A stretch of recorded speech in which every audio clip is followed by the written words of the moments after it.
Votre garde-manger est plein et il ne vous sauvera pas. Vous regardez l'étagère, du riz, des paquets de pâtes, des conserves empilées contre le mur, et vous pensez que vous êtes paré. Arrive le jour où Enedis annonce une coupure prolongée, le jour où la tempête bloque la route du carrefour le plus proche, le jour où l'eau du robinet doit être économisée goutte par goutte. La question change complètement. Elle n'est plus combien de boîtes vous avez sur l'étagère, elle est combien de ces boîtes peuvent devenir un vrai repas dans les 15 premières minutes, avec peu de gaz, avec peu d'eau, avec une famille qui ne veut plus revoir les pâtes d'hier. La plupart des gens découvrent à cet instant que leur garde-manger était une illusion. L'industrie agroalimentaire vous a vendu cette illusion exprès. Un gros sac de riz, un paquet familial de pâtes, quelques conserves bien empilées. Vous vous dites « je suis prêt ». Eux savent exactement ce qui manque sur votre étagère. 12 aliments qui transforment un garde-manger qui a l'air plein en un garde-manger qui fonctionne vraiment.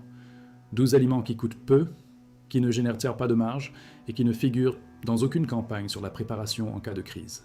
Les amateurs achètent de la nourriture pour remplir l'étagère. Les preppers expérimentés achètent de la nourriture pour boucher les trous. Et le numéro 1 de cette liste paraît tellement ordinaire que vous l'avez peut-être déjà dans votre cuisine sans comprendre ce qu'il fait. Il résout pourtant un problème que ni le riz, ni les pâtes, ni les haricots, ni les conserves de viande ne savent résoudre. Bienvenue à la recherche de survie. Si vous n'êtes pas encore abonné, cliquez sur abonner et activez la cloche. Ici, on ouvre les dossiers que l'industrie préfère laisser fermer. On commence par le bas de la liste. Numéro 12. Les haricots en conserve. Le premier élément paraît tellement banal que la plupart des gens passent à côté. Et pourtant, c'est précisément cet élément banal qui expose la plus grosse erreur dans la façon dont les Français préparent leur garde-manger. Ils achètent des kilos de haricots secs, ils empilotent les paquets, ils regardent une étagère bien remplie et se rassurent. Mais voilà la question froide. Le jour où le courant coupe, où l'eau est rationnée, où il n'y a pas le temps de cuisiner, à quoi sert un paquet de haricots secs dans les 15 premières minutes ? À rien. Strictement à rien. Les haricots secs demandent une nuit de trempage. Puis 1 heure ou plus de cuisson dans une grande casserole d'eau. Multipliez ça par une famille qui a faim, par le gaz qui doit durer, par l'eau qui doit servir aussi à boire. La belle réserve devient une promesse qu'on ne peut pas tenir au moment où on en a besoin. Les haricots en conserve résolvent exactement ce point. Pas parce qu'ils coûtent moins, pas parce qu'ils se conservent plus longtemps, parce qu'ils sont déjà cuits. Pas besoin de tremper toute une nuit. Pas besoin de bouillir pendant des heures. Pas besoin de gaspiller votre eau, votre gaz, votre patience. Une boîte qu'on ouvre tout de suite peut compter plus qu'un gros sac de sec posé sur l'étagère. Une boîte se mange froide si nécessaire, tiède sur du riz, mélangé à un bouillon, écrasé pour les plus petits. Les haricots en conserve ne demandent rien d'autre que d'ouvrir le couvercle. Les haricots secs servent à l'endurance longue. Les haricots en conserve servent aux premières heures, aux premiers jours, quand chaque minute compte. Un garde-manger intelligent a besoin de cette première couche. Des aliments presque prêts à manger quand l'eau, l'électricité, le temps et le calme sont tous limités. Arrêtez la vidéo une seconde. Vous venez de voir un aliment. Il en reste 11, et 3 choses essentielles ne tiendront pas dans cette vidéo. D'abord, le numéro 1 complet. L'aliment ordinaire qui résout ce que le riz, les pâtes, les haricots et les conserves ne savent pas résoudre. Vous ne devinerez pas lequel. Ensuite, la méthode exacte de stockage longue durée pour chacun de ces 12 aliments. La température, l'humidité, le conditionnement, les durées vérifiées par les organismes officiels, et enfin, la liste complète des marques françaises disponibles chez Carrefour, Leclerc, Auchan et Lidl, qui tiennent réellement leur qualité dans le temps. Validées rayon par rayon. Tout est dans la recherche de survie, une seule fois, pour toujours. Le lien est dans la description.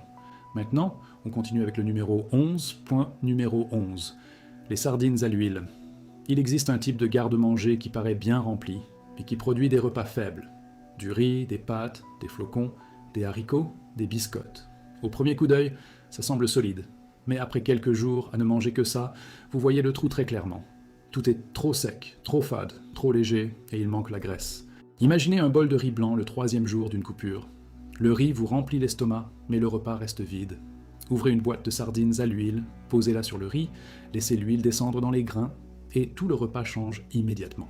Une boîte standard de 120 grammes apporte entre 250 et 290 calories et plus de 20 grammes de protéines complètes selon l'huile utilisée. Pour 1 euro la boîte, vous obtenez l'équivalent nutritionnel d'un petit morceau de viande, sans frigo, sans cuisson. La vraie force des sardines à l'huile, ce n'est pas la protéine seule. C'est la protéine plus la graisse, et c'est exactement ce qui manque le plus dans la majorité des garde-manger. Si vous êtes encore là, vous comprenez déjà mieux votre garde-manger que 99% des familles françaises. Abonnez-vous et partagez avec quelqu'un qui croit encore qu'un sac de riz suffit. Tout ce que l'industrie ne dit pas est dans la recherche de survie. Le lien est dans la description. On reprend. Numéro 10. Le lait entier en poudre. Les gens ordinaires pensent au lait seulement quand la dernière brique du frigo est vide. Personne ne voit le lait comme une partie du garde-manger. Mais les préppeurs expérimentés voient ça autrement. Le lait frais disparaît très vite quand le frigo ne fonctionne plus. Quand on ne peut plus aller au Lidl, quand la chaîne du froid est rompue, une bouillie d'avoine cuite à l'eau reste mangeable. Mais elle devient triste, fine, et donne la sensation qu'on tient juste le coup. Cuite avec du lait entier en poudre reconstituée, elle redevient un vrai petit déjeuner. Le lait entier en poudre ne remplace pas seulement le lait frais. Il bouche un trou banal du garde-manger. Trop d'aliments secs, pas assez de douceur, pas assez de graisse, pas assez de sensation de repas normal. Pour les enfants et les personnes âgées, il fait que le matin ressemble moins à une ration militaire. Numéro 9. Les lentilles corail. Au rayon des légumineuses, la plupart des gens prennent ce qu'ils connaissent.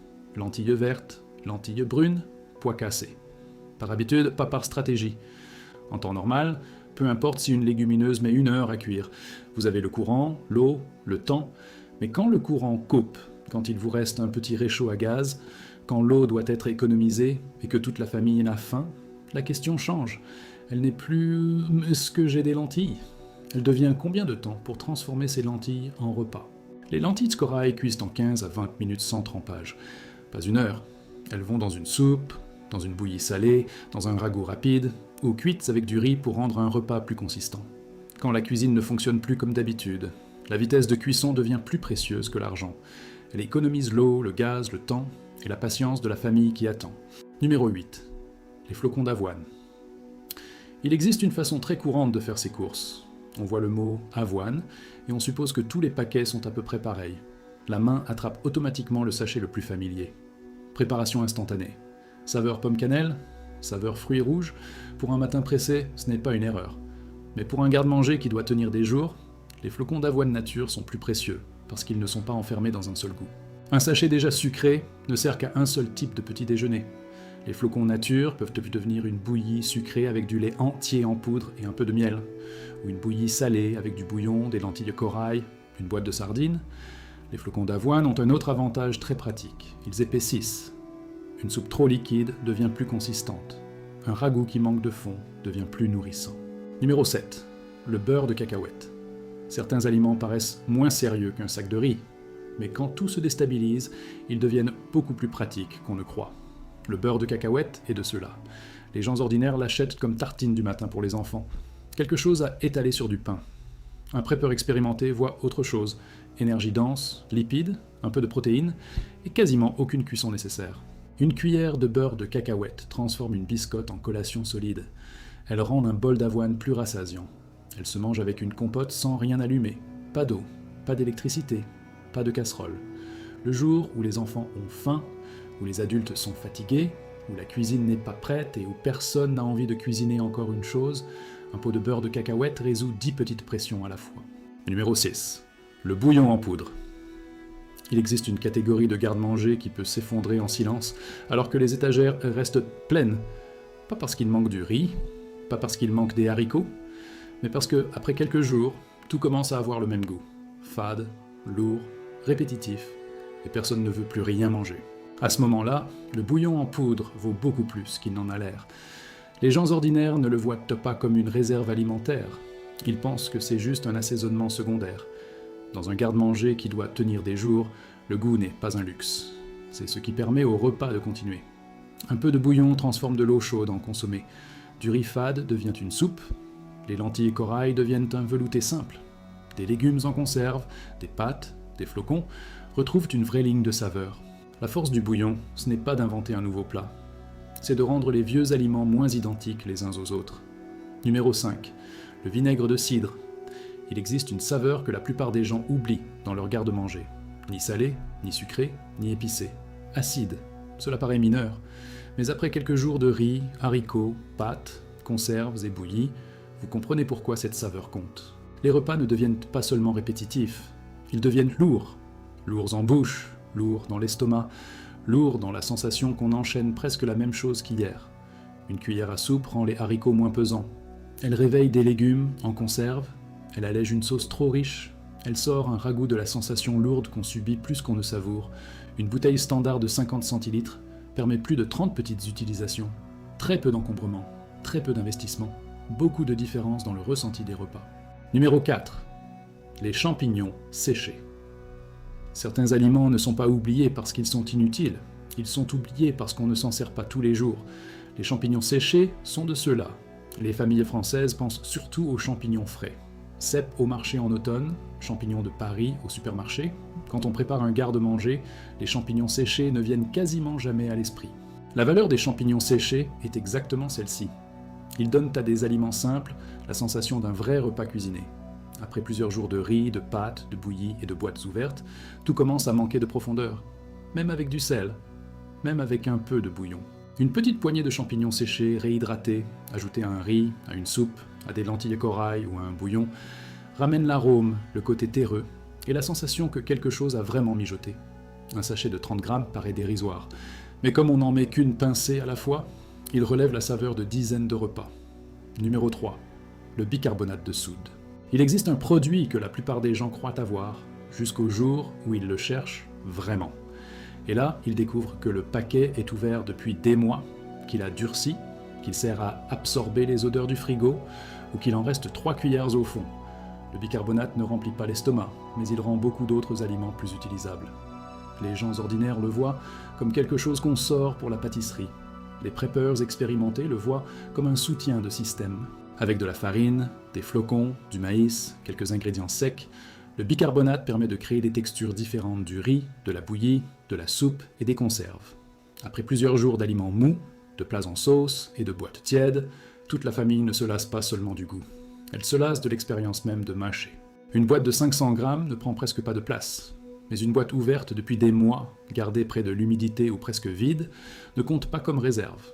Les preppers sérieux gardent une boîte séparée, fermée, dans un endroit sec, à part de celle qu'on utilise au quotidien.